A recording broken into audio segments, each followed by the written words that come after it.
con nuestros invitados esta mañana, seguimos con nuestras entrevistas para que usted pueda formarse un mejor juicio a la luz de lo que los candidatos nos han ofrecido hasta este momento, de quién podría ser la mejor opción en términos de la viabilidad de esas propuestas.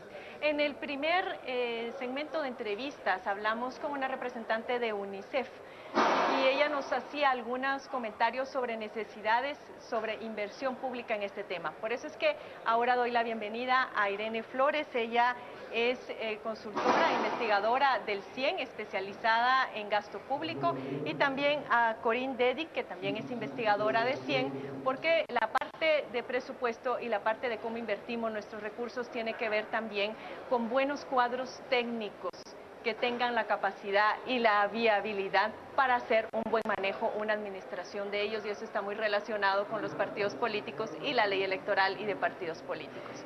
Pero empecemos con Irene. Estamos tan rezagados en tantos temas, Irene, que ahora ya nos es difícil distinguir entre lo urgente y lo importante. Definitivamente el tema de la niñez es un eje central. Pero a la luz de los análisis que ustedes han hecho y de cuál es el presupuesto de ingresos y gastos que contamos con el país en este momento, ¿cuáles serían, desde el punto de vista del CIEN, aquellos temas que no serían negociables y que sí o sí van a requerir inversión pública? Bueno, pues muchas gracias, Carmen. Yo creo que con esa pregunta diste en el clavo, ¿verdad? Es una pregunta fundamental que nos tenemos que hacer y que no nos estamos haciendo en todo este proceso y en toda esta coyuntura.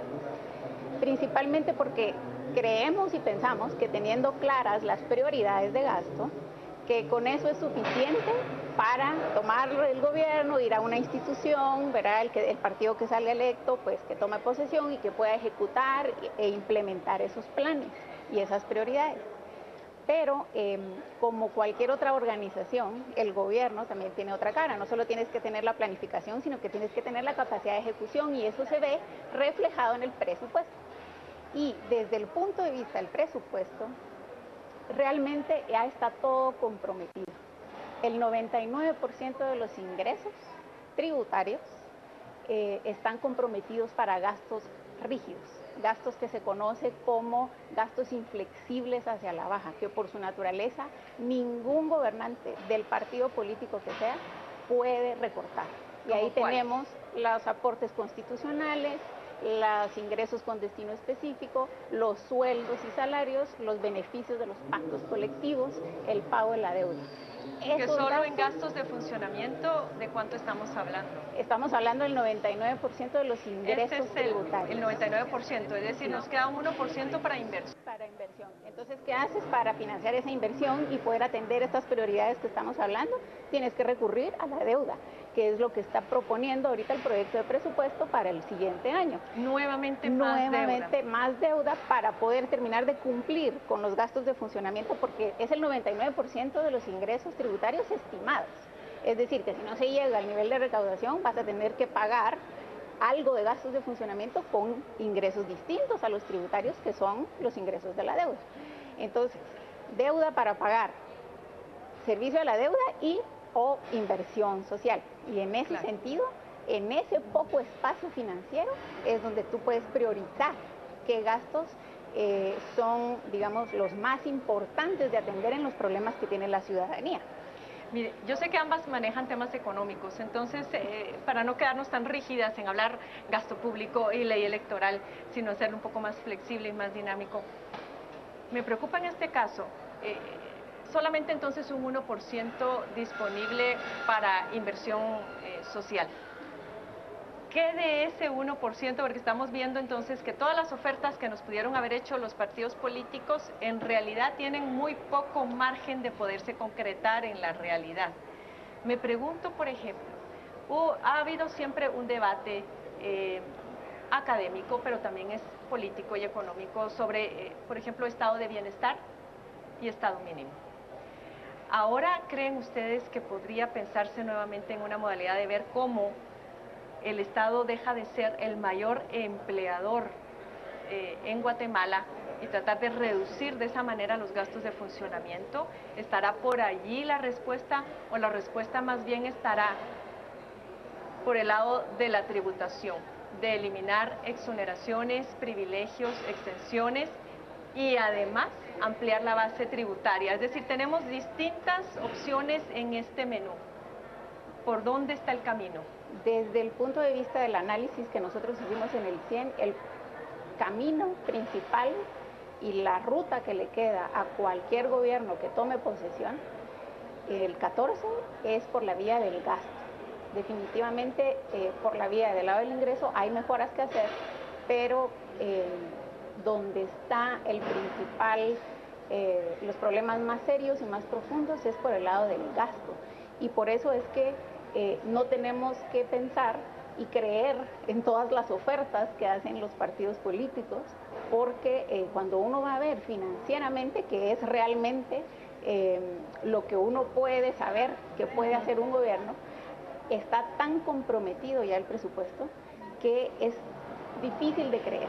Entonces, ¿qué tienes del lado del gasto que genera problemas importantes para poder atender prioridades en la población? Tienes una gran cantidad de malas prácticas en temas de gestión. Que pueden ser producto de que no se cuenta con cuadros políticos calificados o cuadros técnicos calificados más bien, y por el otro lado la mala intención, el tema de la corrupción. Es un problema multicausal. Todas estas malas prácticas no solo se deben a una sola razón, sino es la combinación de varias. Una es efectivamente que no tiene los cuadros técnicos, por ejemplo, para hacer una priorización adecuada, para entender cómo atender y resolver un problema en la ciudadanía. Pero también tienes problemas de procesos sumamente burocratizados que generan una interminable sumatoria de botella, de retrasos y retrabajos. Y que además esa cadena también abre la puerta de la corrupción, porque mientras más difícil y engorroso das más espacio. Y entonces todo ese sistema permite que la corrupción se dé a lo largo y ancho del presupuesto. Entonces tú imagínate que del lado del gasto, tú lo que tienes es un saco roto, ¿verdad? Donde no importa cuánto dinero le metas al presupuesto, si sigue estando este sistema de ejecución, se va a salir por todos lados y va a ser muy poco lo que finalmente le va a terminar llegando al ciudadano. Antes de pasar con Corín, ¿cuáles serían desde tu apreciación aquellos temas, como decía en un principio, que no admitirían tan siquiera contemplar una reducción en términos de inversión? Creo que hay que enfocarse en términos de inversión social en la deuda, en la seguridad, en la obra pública, ¿verdad? Carreteras principalmente, seguridad, educación y salud. Corín, justamente lo que se mencionaba por parte de Irene, cuadros técnicos que no tienen los conocimientos necesarios, mucho oportunismo dentro de las instituciones públicas, porque resulta que los partidos políticos se han convertido en las grandes agencias de empleo de este país. Todo eso tiene que ver con la ley electoral y de partidos políticos, con lo cual no fue casual que fuera la demanda número 1 en las últimas marchas que vimos en la Plaza Central.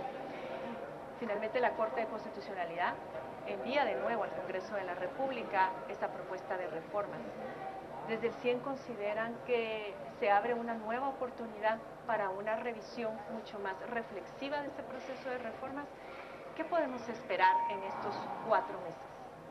Bueno, sí creemos que definitivamente hay que repensar el tema. Creemos que se elaboró una propuesta.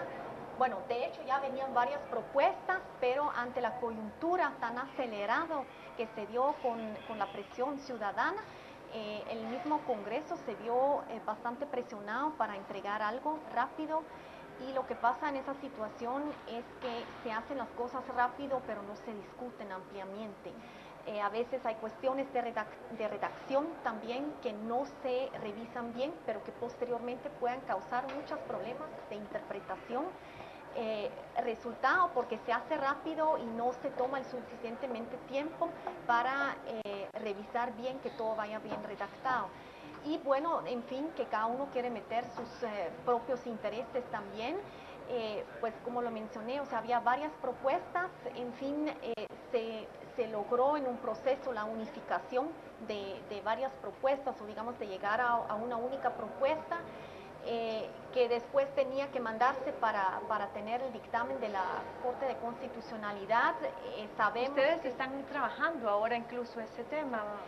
Sí, en parte, o sea, estamos trabajando en una propuesta de qué es lo que habría que reformar para que nuestro sistema político pueda funcionar. El hecho de que le más estén trabajando quiere eficiente. decir que tienen esperanza de que pueda ser retomado y que sí. pueda ser discutido, porque Sí, yo creo que al la final ley- todo se ha aprobado de urgencia nacional con esta legislatura. Sí, yo creo que la ley es un punto, pero no solamente es, o sea, no es lo único que hay que hacer. Digamos, el problema del sistema político aquí no se va a resolver solamente modificando una ley, porque eso es lo que muchas veces acá se cree, se pone una ley y el problema está resuelto.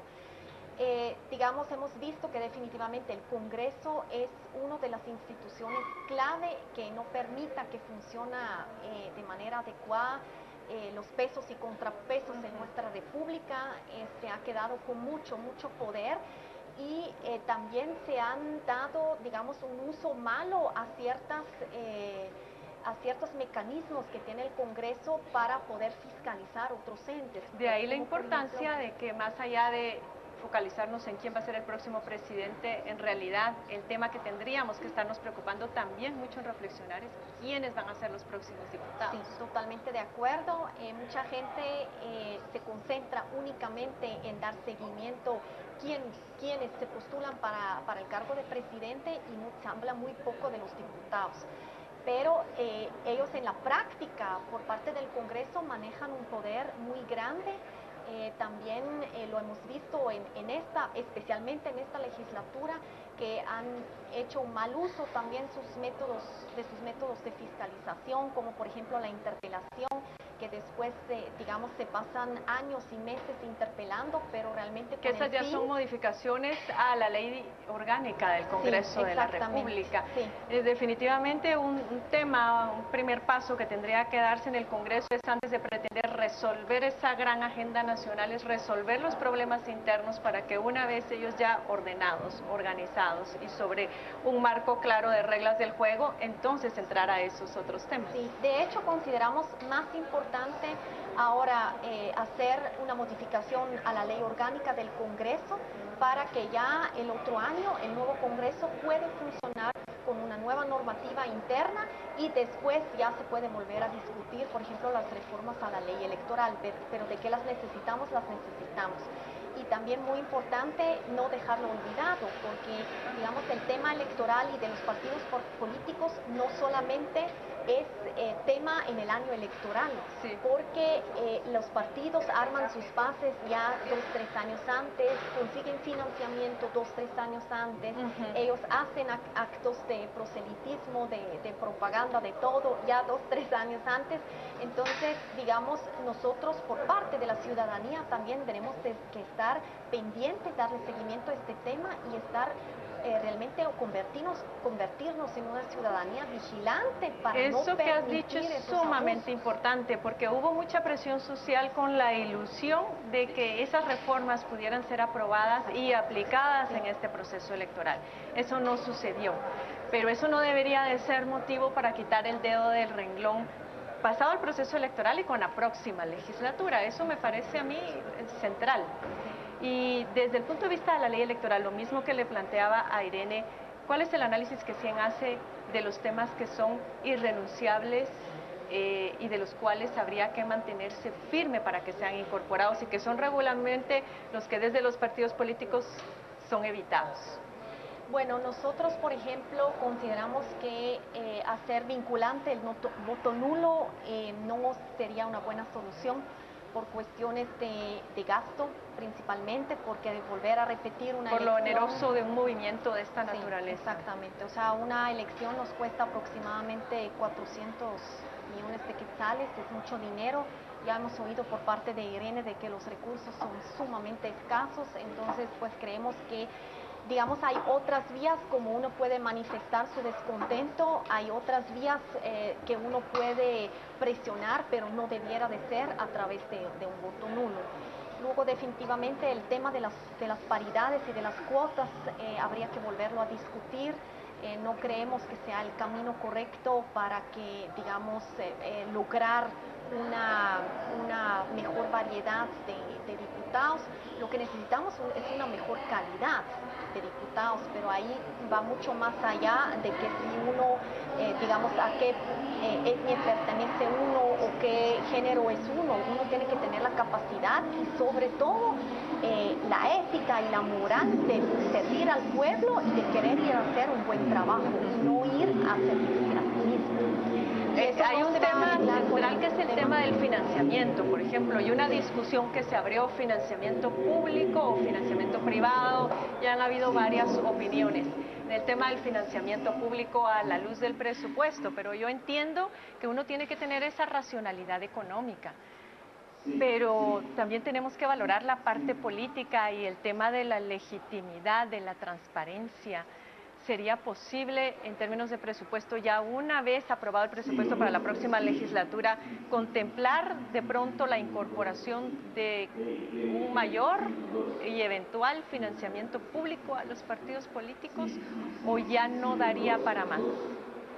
Mira, el presupuesto como está ahorita estructurado no da para más, pero digamos, hablando las cosas claramente, desde el punto de vista del gasto, uno de los grandes problemas que hay es la discrecionalidad en la distribución del presupuesto. O sea, si se implementara ese tipo de reformas, el presupuesto al final se adapta. Pero la pregunta no es esa, la pregunta es cuáles son esas prioridades que como país estamos dispuestos a todos estar de acuerdo en que son esas para invertir y efectivamente priorizar. Eso quiere decir descartar otro montón de cosas que el gobierno no tiene dinero para hacer y que además no lo hace bien porque es sumamente ineficiente. Entonces, al final de cuentas, el presupuesto se termina ajustando para lo que decidan los gobernantes, pero la pregunta es, ¿cómo lo van a decidir? ¿Quiénes lo van a decidir? Exactamente, porque también ahí necesita haber decisiones legítimas. ¿Y qué tanto la ciudadanía se va a empoderar para entender cómo funciona el gasto público y exigir también desde la base, digamos, desde no solo pedir grandes objetivos, sino entender cómo priorizar, qué realmente se puede priorizar en cada cartera y en cada sector. Muchas gracias, Irene, muchas gracias, Corín, por habernos acompañado en el set, en esta transmisión de corrido sobre el proceso electoral 2015. Nos vamos ahora con Carolina y Elsa Mariana al otro set, allá arriba, al segundo nivel.